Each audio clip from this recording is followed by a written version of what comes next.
So hello guys, কেমন আছেন সবাই? আশা করি সকলেই ভালো আছেন। তো তোমরা হয়তো জানো শাংচির মুভির প্রথম পর্বটা অলরেডি আমরা আপলোড করে ফেলেছি প্রায় 10-11 দিন আগে। আর এই 10-11 দিনে প্রায় কোনো ভিডিওই আমি আপলোড করতে পারি নাই। একদিকে রয়েছে আমার পরীক্ষা, অন্যদিকে রয়েছে আমার অনেক জ্বর। আর এই নিজাম অ্যানিমেশন চ্যানেলের রিচ অনেক ডাউন হয়ে গেছে। তো তোমাদের কারণে একটা ছোট্ট রিকোয়েস্ট, তোমরা ভিডিওটা সম্পূর্ণ দেখবেন আর আমার জন্য অল্প দোয়া করবেন যাতে আমি তাড়াতাড়ি সুস্থ হয়ে উঠি। তো যাই হোক, প্রথম পর্বের শেষে আমরা দেখেছিলাম ওয়েনহু মানে শাংচির বাবার প্লেনে শাংচি, তার গার্লফ্রেন্ড আর এমনকি তার বোনও ধরা পড়ে। শাংচির বাবা ওয়েনহু বলতে থাকে, বাহ আমার ছেলে তো অনেক বড় হয়ে গেছে আর সাথে অনেক ভয়ঙ্কর ফাইটারও হয়ে গেছে, এটা আমার কানে করব। তো ওয়েনহু তার ছেলে মেয়ে এবং ছেলে বউকে নিয়ে এরোপ্লেনে করে একটা নির্জন দ্বীপের উদ্দেশ্যে বেরিয়ে পড়ে। তো জায়গাটার ভিতরে আমরা দেখতে পাই কড়া সিকিউরিটি দিয়ে ঘেরা। আর ডিনারের সময় সবাইকে উদ্দেশ্য করে বলতে থাকে যে শাংচির মায়ের সাথে যখন আমার প্রথম জঙ্গলে দেখা হয়, তোমার মাইকে আমাকে এতটাই ভালো লাগে যে কয়েকদিন পরেই আমরা বিয়ে করে ফেলি আর আমার খুবই ভালো একটা সংসার ছিল। ওয়েনহু এসব কথা বলতে বলতে শাংচির লকেট এবং লাইলিং এর লকেট একটা ড্রাগনের চোখে লাগিয়ে দেয় আর তৎক্ষণাৎ টুলুগ্রামের যাওয়া রাস্তাটা তাদের চোখের সামনে ভেসে ওঠে। আর বছরে একটা নির্দিষ্ট টাইমে একটা পোর্টাল খুলে আর সেই পোর্টালের মাধ্যমেই টুলুগ্রামে প্রবেশ করতে হয়। তখন শাংচি তার বাবাকে বলে, বাবা তুমি ওখানে যাই কি করবে? আর তখন ওয়েনহু বলে, আমি মাঝে মাঝে তোমার মাকে স্বপ্ন দেখি যে টুলুগ্রামে একটা পাহাড়ে তোমার মাকে বন্দি অবস্থায়, আর সেই জন্য আমার তোমাদের সাহায্য দরকার। তখন শাংচি তার বাবা ওয়েনহুকে বলতে পারে, এটা অসম্ভব, কারণ আমাদের মা আমাদের রেখে ছোটবেলাতেই মারা গিয়েছে, এটা কিভাবে সম্ভব? তখন ওয়েনহু জানায় সেটা একটা জাদুর গ্রাম আর আমরা সকলেই জানি ওয়েনহু নাসরবান্দা, সে এটার শেষ দেখেই ছাড়বে। শাংচি বলে, ওরা যদি মাকে না ছাড়ে তখন তুমি কি করবে? আর তখন ওয়েনহু জানায়, আমি পুরো গ্রামকেই ধ্বংস করে দিব। আর বাবার এরকম আচরণে শাংচি এবং লাইলিং তার বাবাকে সাহায্য করবে না বলে ওখান থেকে চলে যায়। আর তারা একটা গুপ্ত রাস্তা দিয়ে ওখান থেকে বেরিয়ে একটা গাড়ি নিয়ে ওখান থেকে চলে যেতে আরম্ভ করে। আর তাদের এই পালিয়ে যাওয়া ভিডিওটা কিন্তু ওয়েনহু সিসিটিভি ফুটেজে কিন্তু দেখতে পাচ্ছিল, কিন্তু সে তাদেরকে আটকায় না। আর ওয়েনহু আর তার টিমেরা যখন সেই জঙ্গলে প্রবেশ করে তখন জঙ্গলে তাদেরকে পাজর লাগানো আরম্ভ করে। আর অবশেষে গাড়ি কাটকুট মারার পরে সেই পোর্টাল দিয়ে তারা সেই গ্রামে প্রবেশ করে। আর তারা গ্রামের ভিতরে ঢোকার সাথে সাথে বিভিন্ন ধরনের অদ্ভুত প্রাণী দেখতে পায়। আর তারা যখন আরো অল্প এগিয়ে যায় তখনই তাদের সামনে গ্রামবাসী চলে আসে। আর গ্রামবাসীরা বলতে থাকে, তোমরা এখানে কিভাবে আসতে পারলে, আর এখান থেকে চলে যাও তাড়াতাড়ি। তখন শাংচি গ্রামবাসীকে বোঝাতে আরম্ভ করে যে আমি আপনাদের সাহায্য করতে আসছি আর সামনে আপনাদের অনেক বিপদ।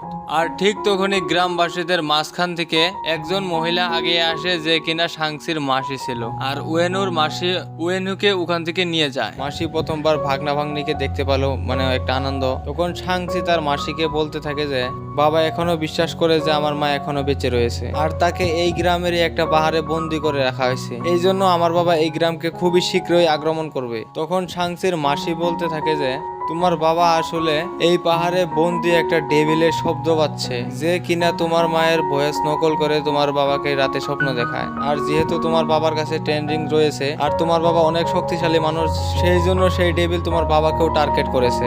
আর সেই ডেভিলকে একমাত্র কিং ড্রাগনই ধ্বংস করতে পারে আর সে তাকে ওখানে বন্দি করেছে।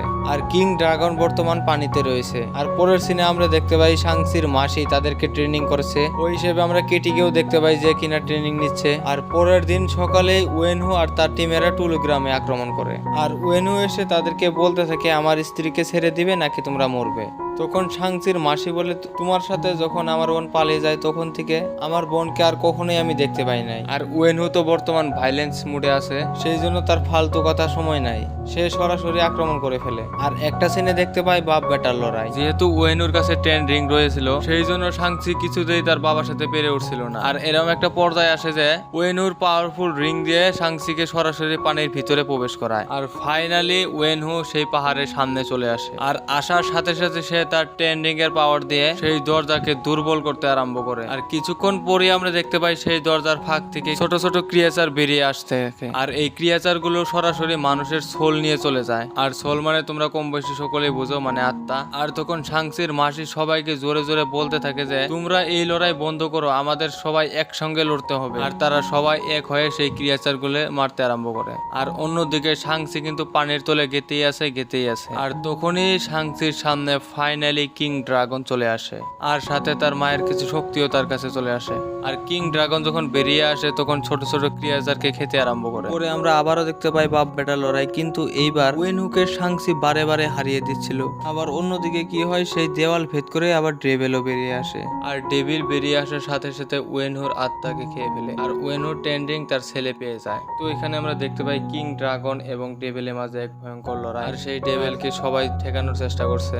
আর এখানে ছোট ছোট ক্রিয়েচার গুলো মানুষের সোল নিয়ে আসে সেই ডেভিলকে দিতে থাকে, যার ফলে ডেভিল আরো অনেক শক্তিশালী হয়ে যায়। আর এরকম একটা পর্যায়ে আসে যে কিং ড্রাগনের সোল ডেভিলে নিতে আরম্ভ করে। তখন আমাদের সবার বান্ধবী কেটি একটা তীর ছুঁড়ে মারে আর তীরটা যায় ডেভিলের সরাসরি গলায় আঘাত করে। আর সাংচি তার বাবার ট্রেন্ডিং ডেভিলের মুখ দিয়ে ঢুকায় ডেভিলকে অবশেষে ধ্বংস করে ফেলে। তো পরক্ষণে আমরা দেখতে পাই যারা নিহত হয়েছে তাদের শান্তি কামনা করা হচ্ছে। পরে এই সমস্ত কাহিনীগুলো কেটি আর সাংসি তাদের বন্ধু এবং বান্ধবীকে বলতে থাকে যে আমরা এই করে আসলাম। তো তার বন্ধুরা তো এইসব কথা বিশ্বাসই করতে চায় না, কিন্তু তখনই একটা পোর্টাল খুলে আর সেই পোর্টাল থেকে অং বেরিয়ে আসে আর তাদেরকে ওখান থেকে নিয়ে যায়। তো তার ফ্রেন্ড সার্কেল তো আচরিত হয়ে যায় যে গল্পটা আসলেই সত্য।